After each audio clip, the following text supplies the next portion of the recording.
In this video, we will be going over what seller property disclosures are.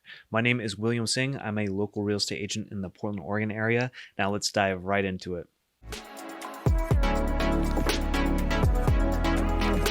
Seller property disclosures, or SPDs, otherwise known in short form, is a form or a document that is provided by the seller that states what the status of the house is. This is a standardized form that varies from state to state, but usually goes over what the sewer is, what the water is in terms of whether or not it's a public or well, whether or not they've had any major issues in terms of leaking, or goes over other things that the seller has done to the property while they have owned it.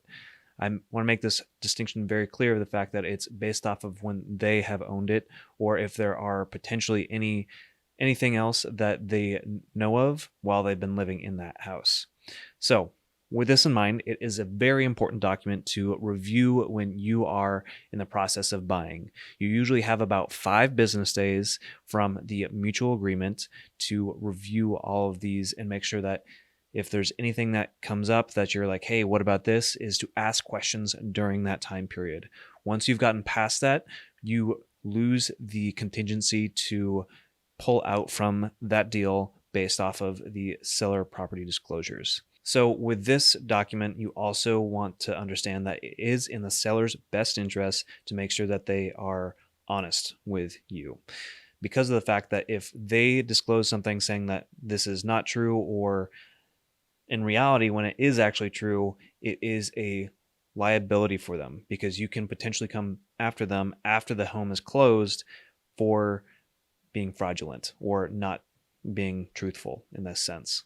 So with this in mind, if there may be something that they don't know about, let's say that there's termite damage and they don't know about it until later, or you don't know about it until later, I should say, then this is one of those things that you want to understand that they may not be liable for it. But if it's something that's very clearly seen, let's say there's a leak or something of that nature, and they didn't disclose that, that would be something that you could potentially look at the seller and say, hey, you didn't disclose this on the seller property disclosures. If you have any other questions when it comes to reviewing the seller property disclosure or anything of that nature, feel free to reach out to me and I'd be more than happy to answer as many questions as possible. If it is something that is legal or something of that nature, I may refer you to a lawyer to take a look at it, but these are some very important documents to review during your inspection period. If you found this content valuable,